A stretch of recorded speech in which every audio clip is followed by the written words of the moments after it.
Reality, captured in user-friendly symbols and processed for understanding.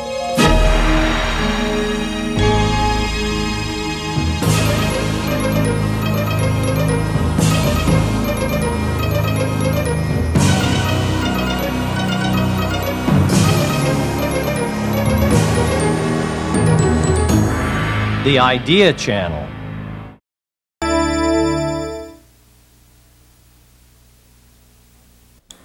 My name is Charles Murray, and I'm a social scientist and writer at the Manhattan Institute for Policy Research. About 4 years ago, I wrote a book called Losing Ground that suggested that all had not been well in the 20 years since the Great Society. It raised considerable controversy.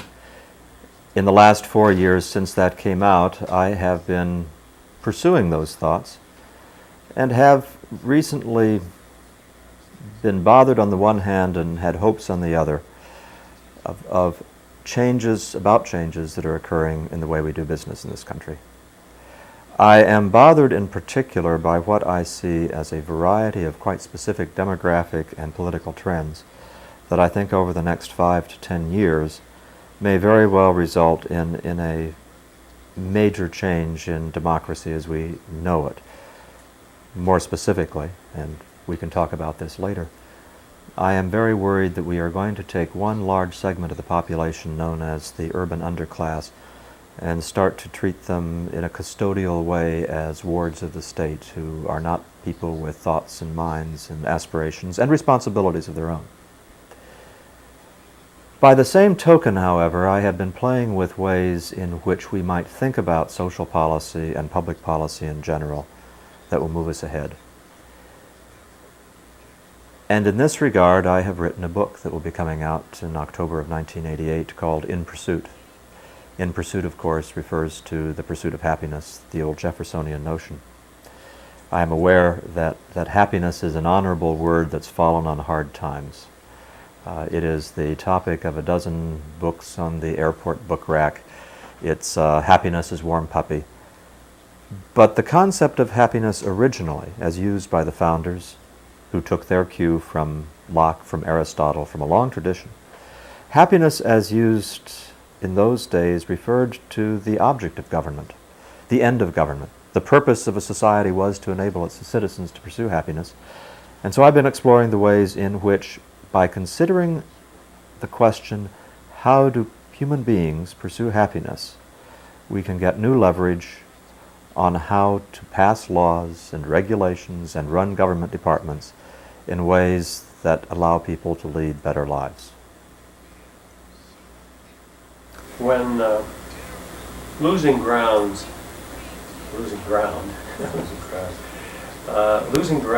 hit the bookstores, there was, if I recall, an immediate reaction from the liberal, what I would call the liberal left, and they began to use your name as a synonym for reactionary. Did the reaction to the book surprise you? It surprised me that there was so much reaction to the book. I remember in one of the very final drafts having a paragraph in the last chapter that said something to the effect that if people read this book and think this is an excuse for cutting government budgets, then they've missed my whole point. That in fact, if you want to cut the budget and get rid of the budget deficit, what you ought to do is go after the huge sums of money that are being passed around by constituencies in the middle class, because that's where the money is, not in the fight against poverty. I cut out the paragraph, ironically, because I said to myself, this will make this serious scholarly book too political. As it turned out, of course, it became highly political. And the first surprise was that it got so much attention. I was pleased by the initial wave of reactions to the book, which were generally speaking, I guess respectful is the right word for it, by people who disagreed with me. I'm thinking specifically of Nick Lemon and the New Republic, but who granted both my good faith and also granted the existence of a problem. Shortly thereafter came the second wave of reactions, which were ad hominem, which were absurd in terms of a lot of the criticisms they made of the book, and which were cries of outrage and anguish. Yes, the claim that you were a social Darwinist, that that seems to be one of those pejorative things that are thrown out at anyone who doesn't accept the quote liberal perspective. It would be interesting to know how many people who call other people social Darwinists have even heard of Spencer and even know what social Darwinism is. It's one of those phrases that you can use without having to explain yourself. I guess I would also say that a great deal of the controversy about losing ground, if I may be cynical, was among people who had not read the book. The book became a series of headlines. It was sufficient if you knew that Losing Ground says nothing works, that the Great Society has been a failure, and that we ought to completely get rid of the social welfare system. And once you had those three headlines, you didn't need to actually read what I said. Yes, didn't need to bother with the core. In the preface to the book, you write, quote, "Losing Ground grew out of 16 years of watching people who run social programs," unquote. What were you doing during those 16 years? Where were you watching? I started out my career in Peace Corps. I was a Peace Corps volunteer as soon as I left college in 1965. And you became a social Darwinist. That seems inconsistent. I know. Well, something awful must have happened to me along the way. In fact, I shouldn't be facetious. The experience I had in Thailand, where I was a volunteer and where I remained for 4 years thereafter, working in rural modernization, had a profound effect on the way I look at the world. In a couple of ways. In fact, if you look at In Pursuit, the prologue to In Pursuit is entirely about my experiences in Thailand and trying to point out the ways in which such experiences dominate your thinking. But I had a couple of things I took away from that experience. One was that I had the very salutary experience of realizing how unimportant government programs are in everyday life.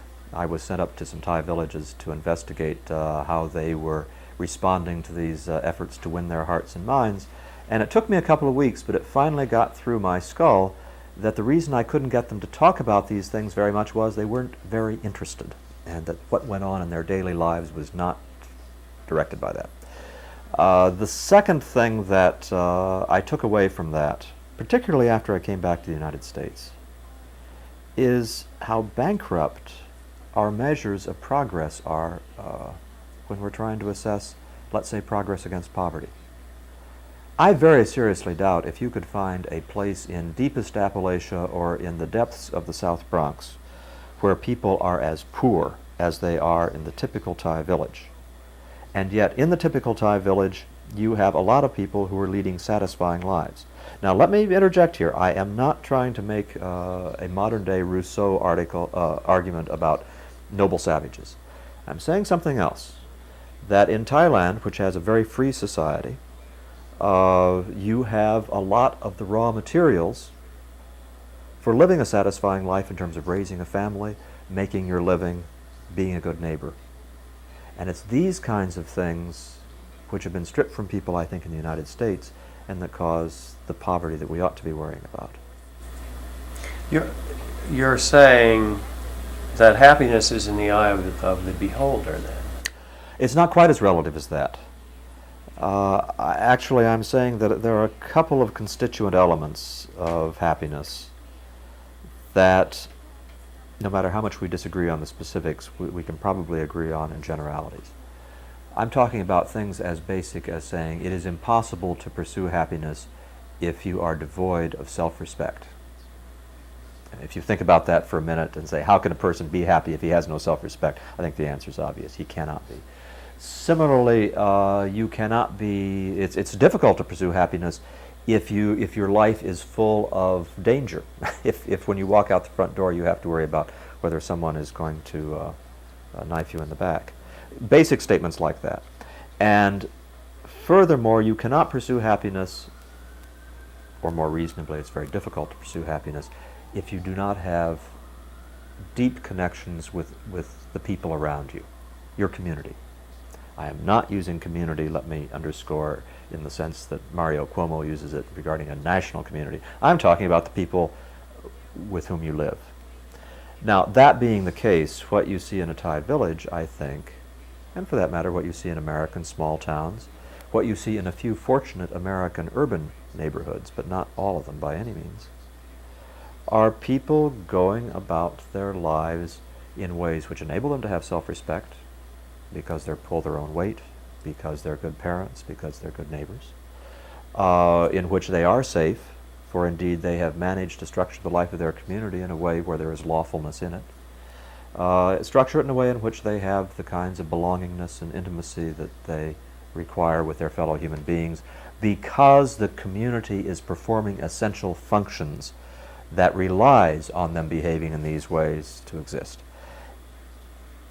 So happiness, as I am using the term here, is basic stuff, saying that you get long-term satisfaction with life as a whole, which I think is a good working definition of happiness, by meeting some very basic kinds of human functions.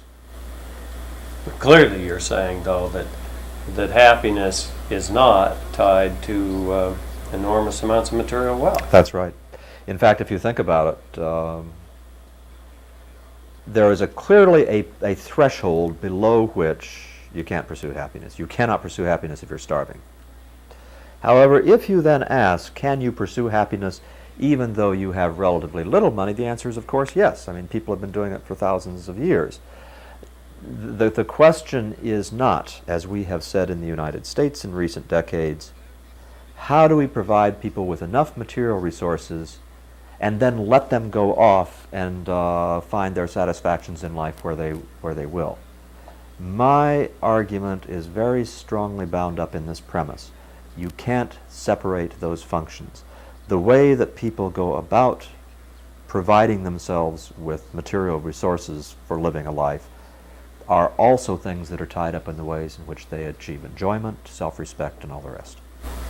It seems to me that on that point, the issue of self-respect, I find very little disagreement with that, even in the, quote, the socialist advocates, that giving people money or giving them the physical things they need, I think it seems to me everyone somewhat acknowledges that isn't going to lead to happiness. Is that true or not? There is agreement about that, which I think is very provocative, because I think that social democrats can be hoist with their own petard in this regard. Let me give you a specific example. There was a man named Michael Walzer. I believe he teaches at Princeton now, a very well-regarded social philosopher, also a good social democrat or socialist, I'm not sure which. And he has, as far as I'm concerned, precisely the right understanding of the difference between self-respect and self-esteem. He says that self-esteem is that thing which you feel if enough other people say that you deserve it. If enough people say to me that they think Losing Ground is a great book, I will feel self-esteem no matter what I think of Losing Ground. Yes. But self-respect is different because it's internalized, and there is this sense of measuring up to what you perceive as the standards of being a member in good standing of the human community. And you can't fake the verdict on that, because they are internalized standards. I think he's absolutely right in that. Michael Walzer, on the same page in which he gives this beautiful definition, says that he thinks the welfare state is the best way to provide this kind of self-respect because it doesn't demean people. And at that point I tear my hair and I say, Michael, you've done so well up to that point. Don't you understand that what you just said is people must earn their lives, in a sense. Not as simple as just earning a living, but they have to be doing something to earn their lives. And it's precisely the welfare state which undercuts that essential process. Yeah, I could pursue that further. I'm going to drop it because it's an area we could spend the next hour on, and there are some other things that I'd like to chat about. Let me come back to some fundamentals. What was the major field of study that you pursued in college? When I was an undergraduate, history, and then when I went on to graduate school after these years in Thailand, I got a doctorate in political science from MIT. Mind you, from MIT, political science is not what you might think. It is, well, I took every course in numbers known to man, I think, while I was there, and not a single course in political theory. That's the way. It was a very good education in its own way, but a very strange kind of political science. Well, the political science label would suggest you were interested in public policy questions, and I assume that since you did the PhD after being in Thailand, the answer to that is fairly obvious, that by that time you were interested in public policy questions. Did you have that interest before you went to Thailand? When you were studying history, was that a part of your... I'm one of these people who, I'm now in my mid-40s and for years was asking myself what I was going to do when I grew up, and I'm not sure I've answered that question yet. What I was interested in, even in college, was exploring all kinds of questions, and not in the context of a university position. I can remember clearly back in college thinking the ideal place to work would be the Rand Corporation, which did all these studies on different fields, and I could go from one to another and just have this huge smorgasbord of interesting questions that would occupy me the rest of my life. And that is, in fact, what I did throughout the 70s after I got back from Thailand, in effect. I was an evaluator of social programs. The federal government, along with all the money that it spends on the programs themselves, also demands that these be evaluated, and it pays fairly large amounts of money to private, independent, nonprofit, nonpartisan companies to do these things, and that's what I did. That, of course, is what ultimately led to losing ground, because as I looked at a variety of programs, everything from programs for chronic delinquents to unwed mothers to you name it, there were a few common themes, and the most dominant theme was the programs didn't do what they were supposed to do. Was that the primary thesis of losing ground? It was the trigger that got me to pursue this further. By 1981, I had been writing these evaluation reports for many years, in which, in the last chapter, I would say, well, unfortunately the program failed to show any impact on indices A, B, C, D, and F. The reasons why it did not appear to be in these diagnostic failures whereby there were problems in implementation and this and that and the other thing, and here's how you can fix these problems. And I realized, first, the problems never got fixed. And the second thing I finally began to realize by the early 1980s was that they weren't going to get fixed. Milton Friedman has a wonderful phrase which he found called the invisible foot, which is the analog to the invisible hand. And the invisible foot is what tends to make almost any social intervention fail. And the analogy is very close. There are all these unseen forces that, no matter how carefully you design it, are likely to frustrate your plans. In writing Losing Ground, you looked at an awful lot of data. What was the biggest surprise you found there? What statistic really stunned you, even though you... The first one that really stunned me was just the poverty numbers. You see, you must understand, I did not say to myself, I am going to write this book that tears apart the Great Society. I was quite certain that we had major problems with our social programs before I started to write the book. True. But I walked into it fully believing that despite its successes, at least the Great Society had reduced poverty in this country. And I remember very clearly the first time I graphed these straightforward numbers on the percentage of population beneath the poverty line. And as I first looked at it, it looked as I expected. Here was a steep downward trend in the 1960s, and then it stopped going down in the 1970s. And it took a little while, I think it took a day or two, before I suddenly stopped and said, wait a minute. Most of this reduction in the 1960s occurred prior to 1968, and it occurred during the early 60s as well. And in 1968, hardly any money was being spent in the Great Society yet. The money didn't really get spent until much later, and it's in that period when the progress against poverty slows. And then when I went back and reconstructed the poverty line back to the 1950s, and actually 1947, what you found was that there had been dramatic reductions in poverty from the end of World War II until the late 1960s, when the War Against Poverty program started to kick in. In your prologue, there's one sentence that I thought it seemed to sum up the problem. Let me read it. Quote, "We tried to provide more for the poor and produced more poor instead, unquote. Did that occur because we changed the definition of poor, or were there more poor? If you take the broader meaning of more poor, we produced more of them.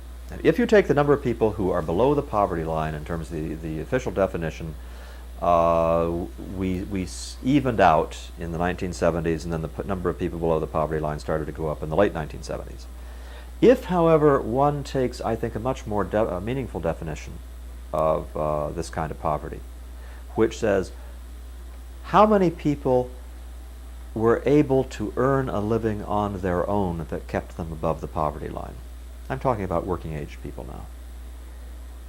The answer is that the number of people who were able to do that decreased over the 1970s. So the number of people who were dependent on government help to earn a decent standard of living increased. More poor instead. Well, you mentioned Milton Friedman. He would say that we made it more profitable to be poor, and therefore we got more poor. You agree with that? Is that what the figures show us? Yes, I will quickly say that, and I'm reflecting here are the accusations that I've been answering for 4 years. I do not think people carry a calculator around in their pockets and pull it out and decide what the economic payoffs are before the young woman decides to get pregnant or the young man decides not to look for a job. That's not what happens. What happened instead during the 1960s was that we changed the rules of the game in all sorts of interlocking ways. We did not change them for middle-class people very much. We changed them for poor people, and most especially for poor young people, and most emphatically of all for poor young black people. Some examples. Welfare, yes. The old bête noire welfare indeed was a problem. The payments did get larger during the 1970s, but that was the least of it in terms of the money increases. Consider this. If you were a young woman in 1970, and let's say you're already pregnant, there is nothing in what I'm saying that says you decide to get pregnant to get on welfare. Let's say you're already pregnant and you have a boyfriend. What do you do in 1970 as opposed to 1960? Now, back in 1960, first place, the money was very, very little that you could get on welfare. So even if your boyfriend had a lousy job, if you could get him to marry you, you probably were going to have a better standard of living than if you were on welfare. But consider this as well. In 1960, if you did go on welfare, you could not live with your boyfriend, or with any other man, for that matter, because the social workers, if they caught you, would cut you off of welfare. You could not go out and supplement your income with another job, because then you'd be taken off welfare.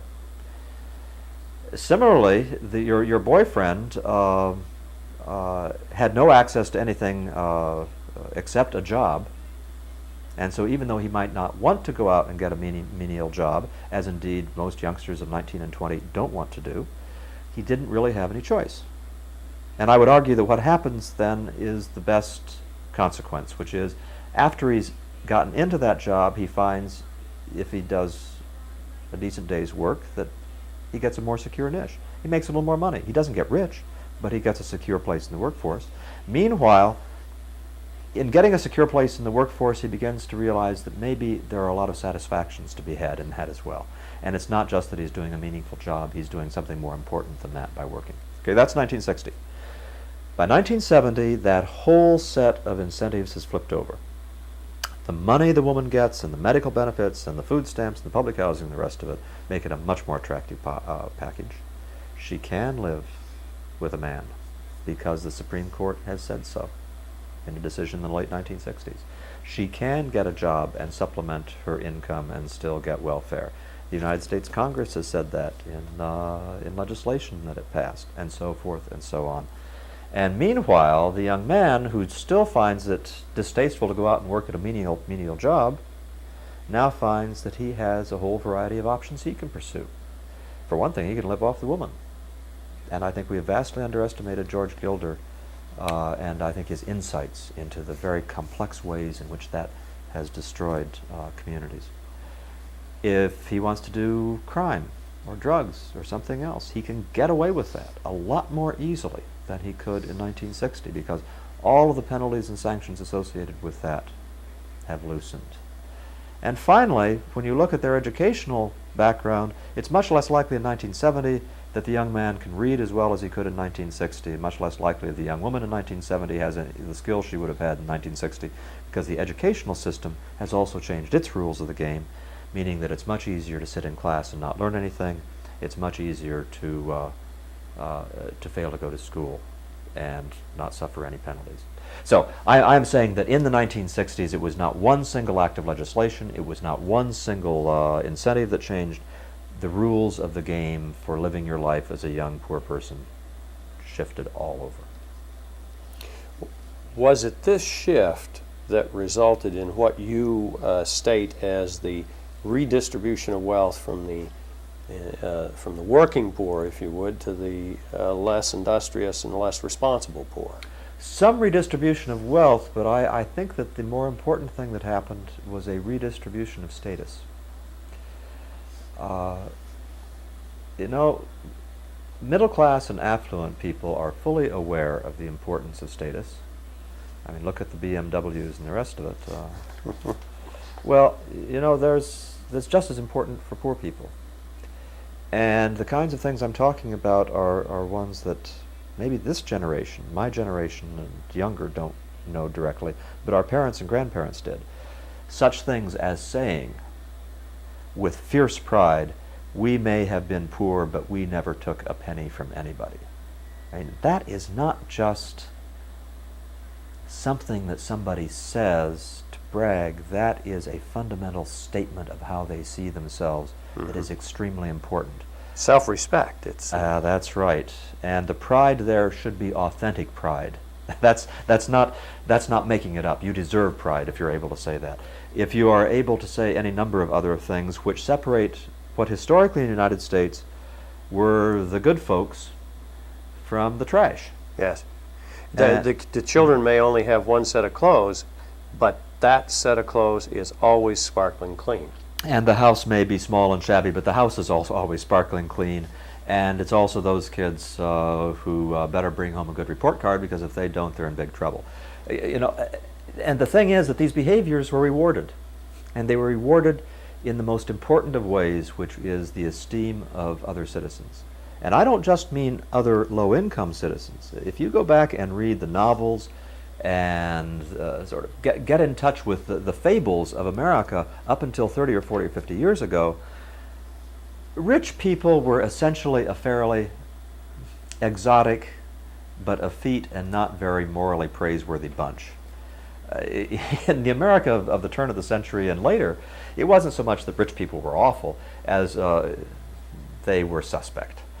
Whereas the backbone of the country was the person who didn't have much money but was paying his own way. If you go to, and I'm thinking especially the inner city now, if you go to poor neighborhoods, especially in the inner city, one of the most tragic things that you encounter are the stories of the 16-year-old who goes home to his father, who has been working all his life as a janitor, and says that his father is a chump. He is a sucker. And that he, the son, is certainly not going to be a chump the way his father was.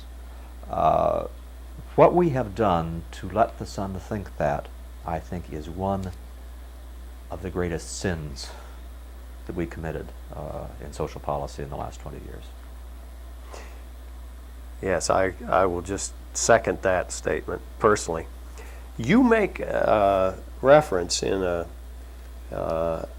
one of the chapters in your new book, In Pursuit, which I've had a chance to read because it was excerpted in a magazine, that seems to me relates to this, where you make a statement regarding the sense in which we no longer distinguish between lower class and lower income neighborhoods.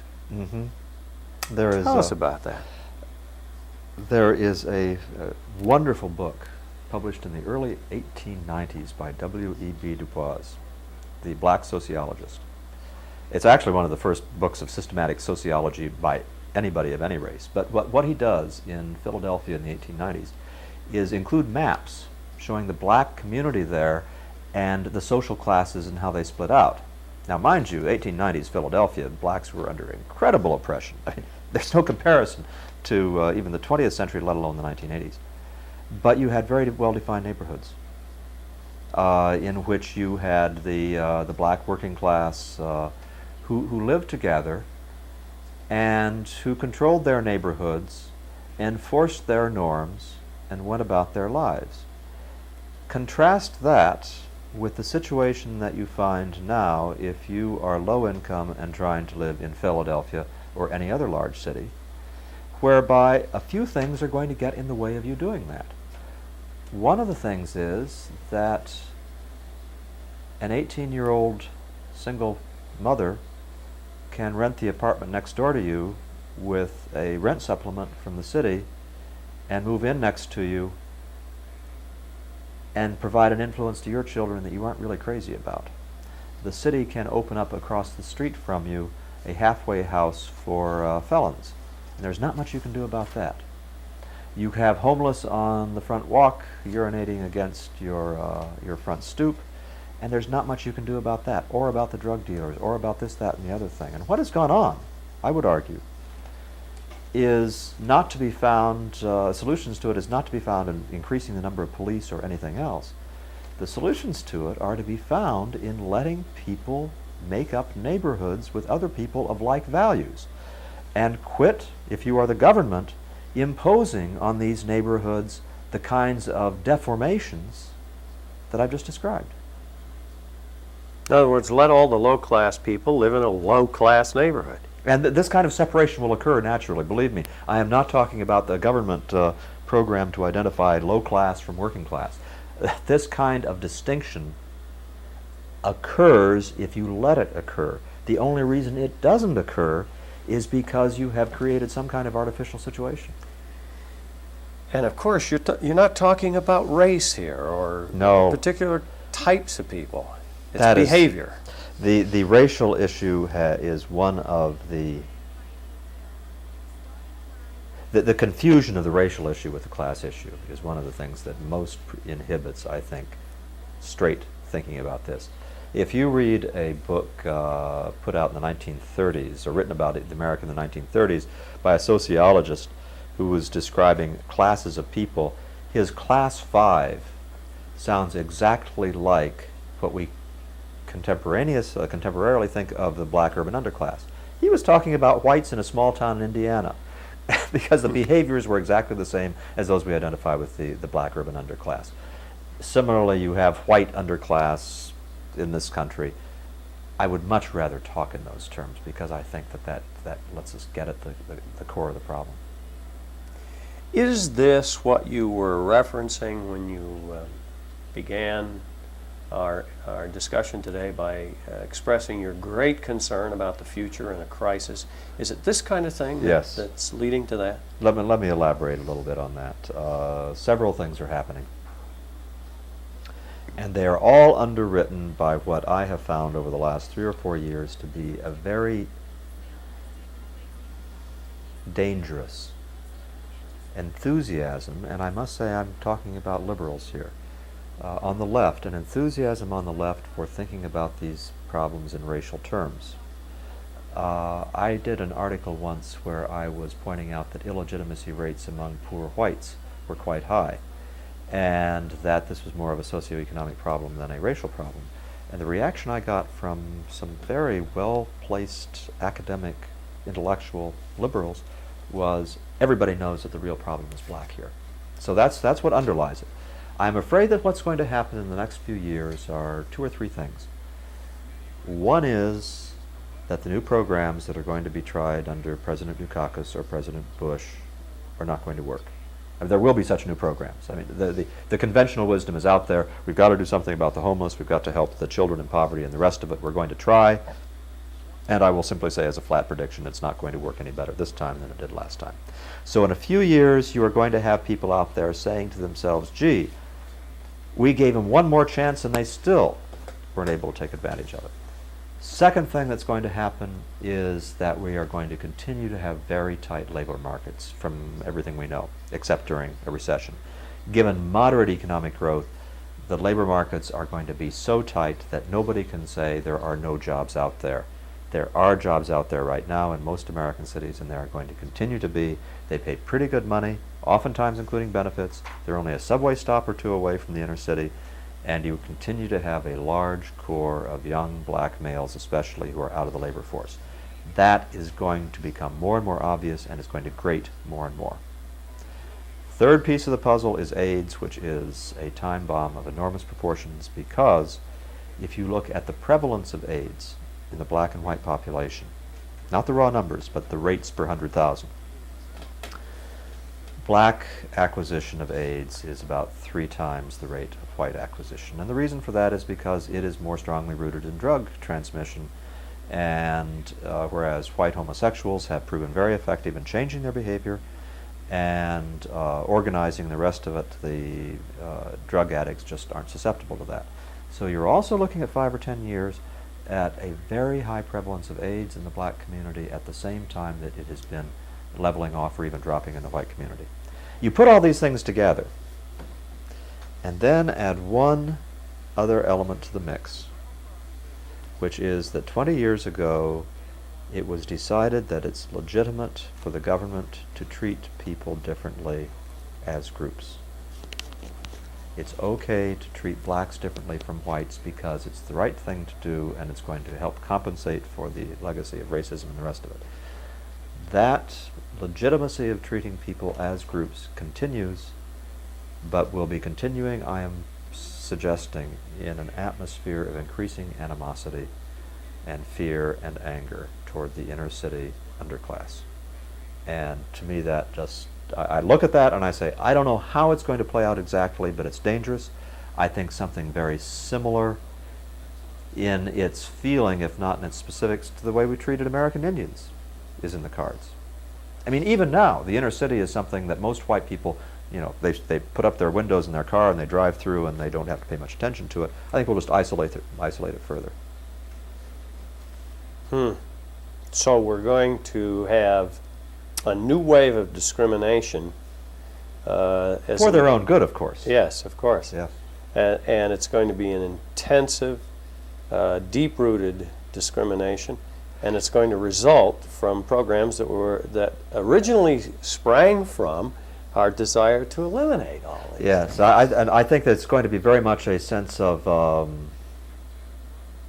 saying, well, we'll give them enough food that we don't have to worry about them. We'll give them enough housing and the rest of that, and we'll give them medical care, and so, you know, we won't let them starve in the streets. But we will give up on a very fundamental aspect of America's ethos, which is everybody has it in them to be a competent, self-determining human being. And once you've given up on that, once you've said, here is a large chunk of the population that we don't think has that in them, I think you have compromised American democracy in a way which it can't withstand. I'm not talking about something that's going to happen in the next 15 years, but maybe in the next 50 or 100. So life, liberty, and the pursuit of property or happiness becomes life, limited liberty, and no happiness. Becomes life, liberty, and the pursuit of happiness for some. In a funny kind of way. You know, I guess that one of the allegations made about American society in the 60s by its radical critics was that that's the problem, that it was a life, liberty, and the pursuit of happiness for some, and what we had to do was empower all these groups that had been kept out. And that was such a profound irony, because what we have demonstrated, I think, in the last 20 years, to oversimplify a bit, is that the old way of doing business provided more permeability, both upward and downward, than we have now. I mean, you know, one of the things we didn't do before the 1960s is make it real easy for people to keep their money either.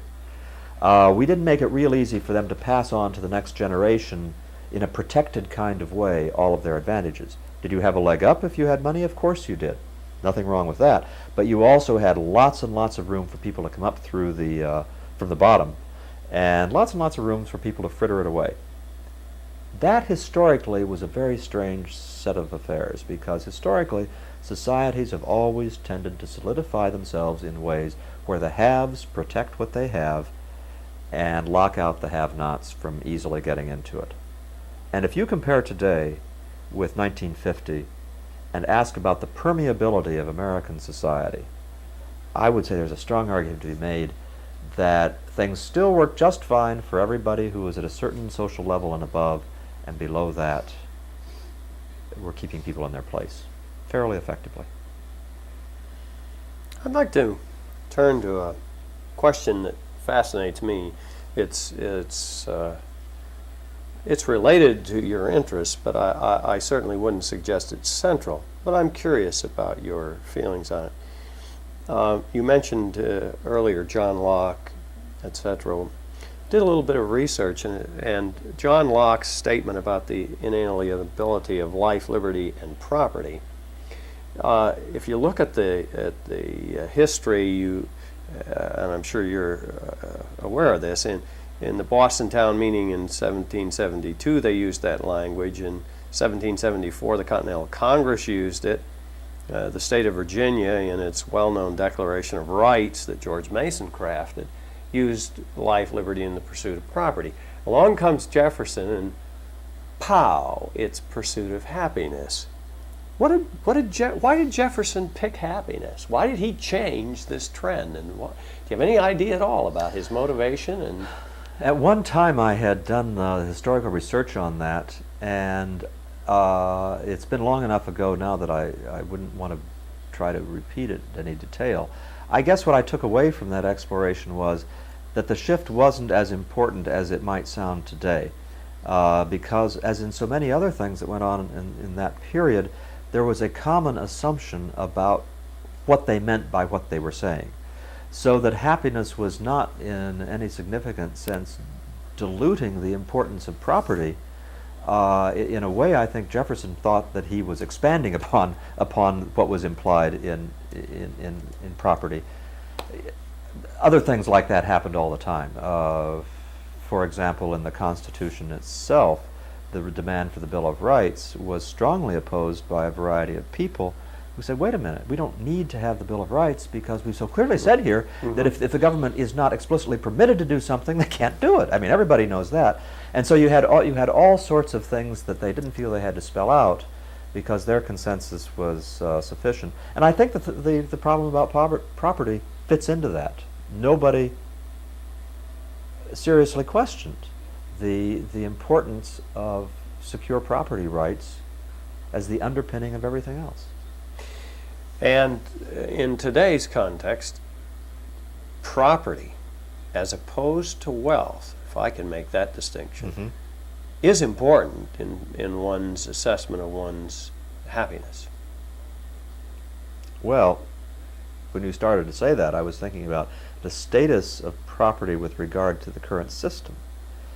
I don't know if you're familiar with a book called Takings by Richard Epstein, but it's brilliant. It's just a brilliant disquisition which takes off from the provision, I guess, of the Fifth Amendment, which says that private property shall not be taken for public use except with just compensation. And over the course of several hundred pages, Epstein just brilliantly tells all the ways in which the entire state in the 20th century is unconstitutional in effect, but also all the ways in which we have simply destroyed the meaning of property in terms of the state. In terms of its continuing importance for individuals in the pursuit of their happiness, I think property continues to be an absolutely central characteristic. Almost everything that we do, and I'm thinking now of myself as a father, trying to provide for his children and raise his children and the rest of it, sooner or later goes back to our ability to manipulate and use the resources we have accumulated. And it's not necessary that they be huge resources. It is necessary that we have the right to take advantage of those resources as we see fit. So that for the individual who has minimal or what we might on first appearance assess as being no property, he has the right to property, which in a certain sense is almost a property in itself. Yes, and if he does acquire property, with it will go a variety of other things.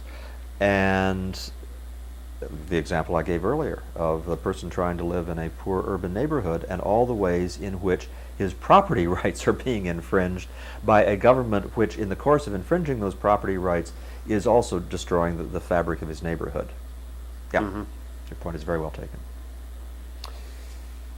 What social conditions are there that lead to happiness that are totally dependent on government or essentially dependent on government?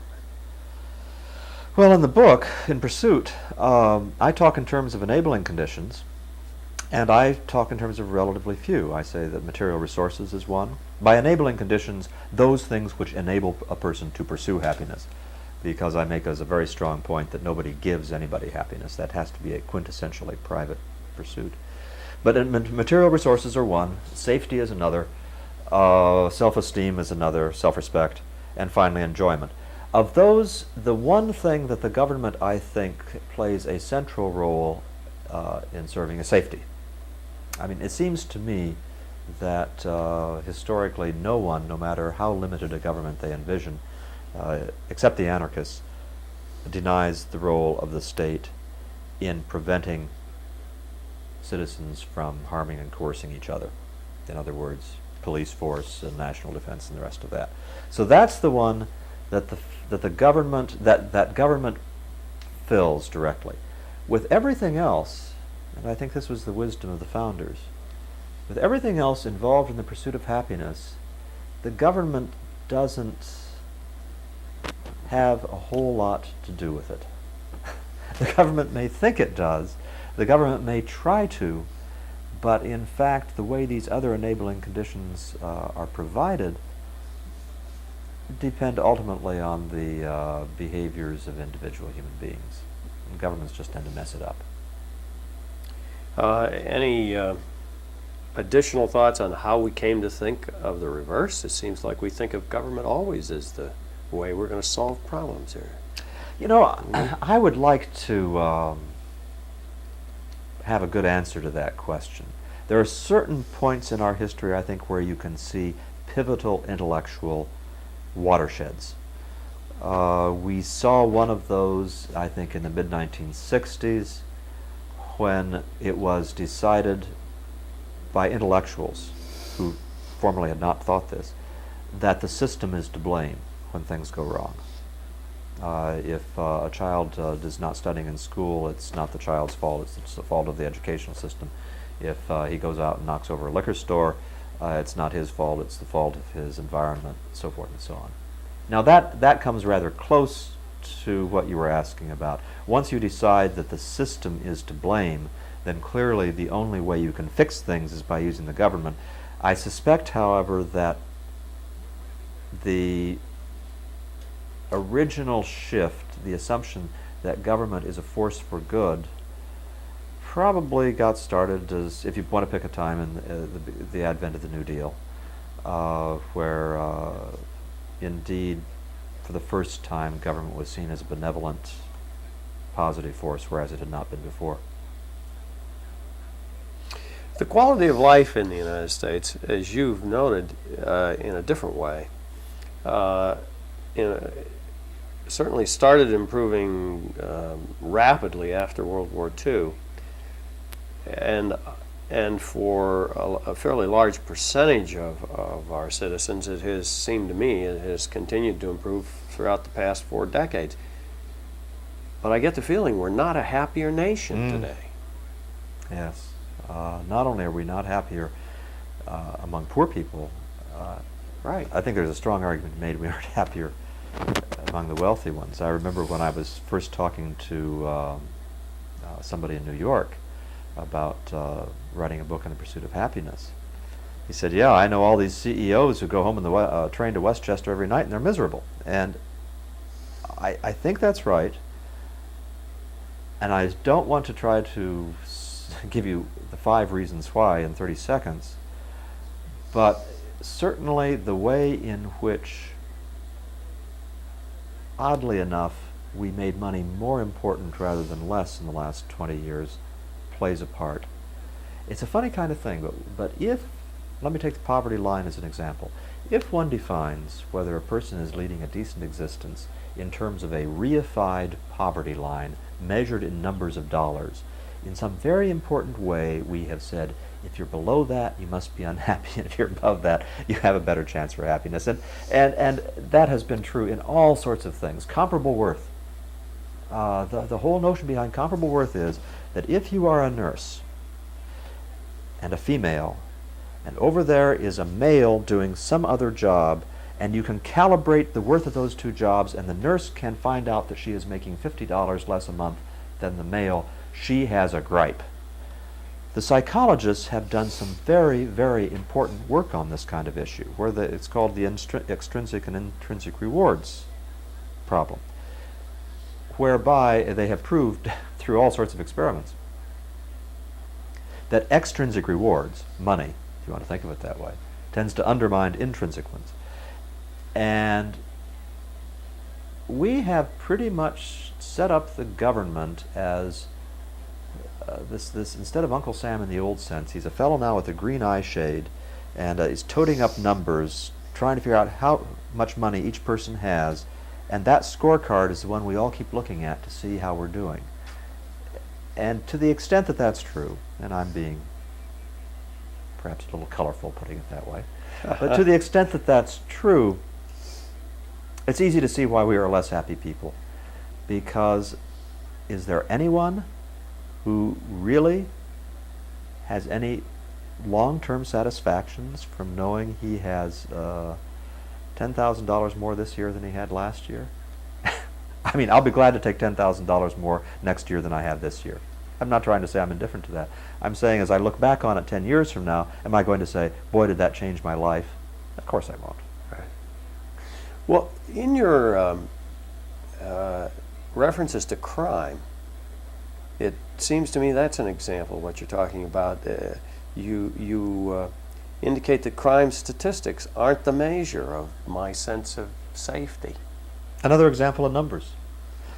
How many people who are listening to this tape can tell me what the homicide victimization rate is in their community? And if we determine it is X, and you are afraid of crime at this time, will you be less afraid of crime if I say that we are going to make X into only 2/3 of X? And I suspect that the answer of any person that I know is, that's not how I think about fear of crime. The way that you think about fear of crime, it seems to me, falls into two other broad categories. One is the sense that you live in a community in which the good guys are in control. And I use the word lawful to describe this. By that I do not necessarily mean a low crime rate. I mean a community in which you can be confident that if somebody does something bad, that first everybody in the community will look down on this, disapprove of it, want it to stop, that the police will go out and search for this person, that if the person is caught, somebody's going to prosecute him, and if they prosecute him and he's found guilty, something bad is going to happen to him. And if those conditions are met, you can put up with a fair amount of crime in terms of the numbers and still feel like you live in a civilized community and pursue happiness. The second thing has to do with what I call public civility. Because, if one is to be precise about it, my chances, if I were to walk 6 blocks east of where I'm sitting right now, my chances of getting mugged are fairly small. But 6 blocks east of here, my chances of having insults shouted at me, of seeing somebody sprawled out on the sidewalk drunk, of being accosted by a hooker, they're pretty high. This is unpleasant. And it's not just unpleasant for a white middle-class guy. They are also unpleasant for a black secretary who's trying to make her way home from work at night. They're unpleasant to a parent who's trying to raise children. They aren't the kinds of things that are crime, and they are the kinds of things, however, which make your life unsafe in all sorts of secondary ways. Jim Wilson, the well-known professor, formerly of Harvard, who wrote Thinking About Crime, I think says this very well. He calls it the broken window syndrome. When you have that kind of thing happen, when you can let somebody sprawl out in the street drunk, it's a signal that there's a broken window in your neighborhood. And what has been observed by sociologists and police officers alike is that if you have one broken window that's not repaired, all the rest of the windows get broken very rapidly. And that's what happens with behavior in the neighborhood as well. So I say, let's have lawful community, and don't worry about the crime rates. Just worry about whether the process validates the common perceptions of how law ought to work. And let's also have a certain degree of public civility, enforcing the norms that the neighborhood finds appropriate for public civility. Well, concluding on a note relative to government, which is of course what you're concerned about and what you've been dealing with, is government's role in all of these matters.